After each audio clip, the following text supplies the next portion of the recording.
माँ दुर्गा की 8वीं शक्ति का नाम महागौरी है। इनका वर्ण पुरंत गौर है। इस गौराता की उपमा शंख चंद्र और कुंद के फूल से दी गई है। इनकी आहु 8 बरस की मानी गई है। 8 बरस भाव भेद गौरी इनके समझते बस्तर एवं भूषणों आदि भी श्रेष्ठ है। इनकी 4 भुजाएं है। इनके वाहन वृषभा है। इनके ऊपर के दाहिने हाथ में अभय मुद्रा और नीचे वाले दाहिने हाथ में त्रिशूल है। ऊपर वाले बाएं हाथ में डमरू और नीचे के बाएं हाथ में बर मुर्दा है। इनकी मुर्दा अत्यंत शांत है। अपने पार्वती रूप में इन्होंने भगवान शिव को पति रूप में प्राप्ति करने के लिए बड़ी कठोर तपस्या की थी। इनकी प्रतिज्ञा थी कि वर्द शंभु नयन देव महेश्वर नारद पहुचरा गौस्वामी तुलसीदास जी के अनुसार भी उन्होंने भगवान शिव के वरण के लिए कठोर संकल्प लिया था। इस कठोर तपस्या के कारण इनका शरीर एकदम काला पड़ गया। इनकी तपस्या से प्रसन्न होकर संतुष्ट होकर जब भगवान शिव ने इनके शरीर को गंगा जी के पवित्र जल से मल कर धोया तब वो विद्युत प्रभाव के समान अत्यंत कांतिमान गौर हो उठा। तभी से उनका नाम महागौरी पड़ा। दुर्गा पूजा के 8वें दिन महागौरी की उपासना का विधान है। इनकी शक्ति अमोघ है और साध फलदायिनी है। इनकी उपासना से भक्तों के सभी कलमश धुल जाते हैं। उसके पूर्व चिंतित पाप भी विनष्ट हो जाते हैं। भविष्य में पाप संताप दयन दुख उसके पास कभी नहीं आते हैं। वो सभी प्रकार से पवित्र और अक्षय पुण्यों का अधिकारी हो जाता है। महागौरी का ध्यान स्मरण पूजन आराधना भक्तों के लिए सर्वविध है, कल्याणकारी है। हमें सदाए उनका ध्यान करना चाहिए। इनकी कृपा से अलौकिक सिद्धियों की प्राप्ति होती है। मनों को आनंद भाव से एक निष्ठा कर मनुष्यों को सदाए इनके ही पदार बिंदु का ध्यान करना चाहिए। यह भक्तों का कष्ट अवश्य ही दूर करती है। इनकी उपासना से आर्तजनों के अस्वभाव कार्य भी संभव हो जाते हैं। अति चरणों की चरण पाने के लिए हमें संवर्धित प्रयत्न करना चाहिए। पुराणों में इनकी महिमा का प्रचुर अखंड किया गया है। यह मनुष्य की वृत्तियों को सत्य की और प्रीत करके अस्त्य का विनाश करती है। हमें परिचित भाव से सदाए इनका शरणागत बनाना चाहिए। माँ दुर्गा जी की 9वीं शक्तियाँ नाम सिद्धिदात्री है।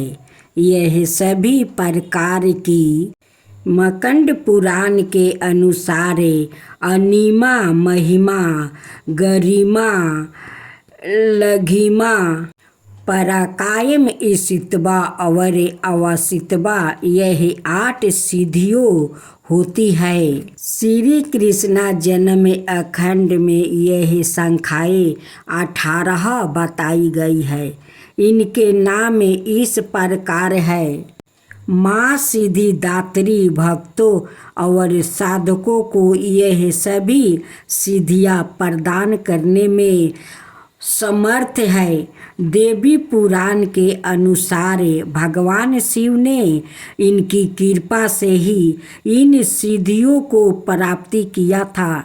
इनकी अनुकंपा से ही भगवान शिव का आधा शरीर देवी का हुआ था। इसी कारण वो लोक में अर्धांगिनी ईश्वर नाम से प्रसिद्ध हुए। माँ सिद्धिदात्री 4 भुजाओं वाली है। इनका वाहन सिंह है। यह कमल पुष्प पर भी आसानी होती है। इनकी दाहिनी तरफ नीचे वाले हाथ में चक्र, ऊपर वाले हाथ में गदा और बाईं तरफ नीचे वाले हाथ में शंख और ऊपर वाले हाथ में कमल पुष्प है। नवरात्रि पूजन के 9 दिन उनकी उपासना की जाती है। इस दिन शास्त्रीयों विधि विधान और पूर्ण निष्ठा के साथ साधना करने वाले साधकों को सभी सिद्धियों की प्राप्ति हो जाती है। दृष्टि में कुछ भी उसके लिए अगम्य नहीं रह जाता है। ब्रह्मांड पर पूर्ण विजय प्राप्ति करने की समर्थ उसमें आ जाती है।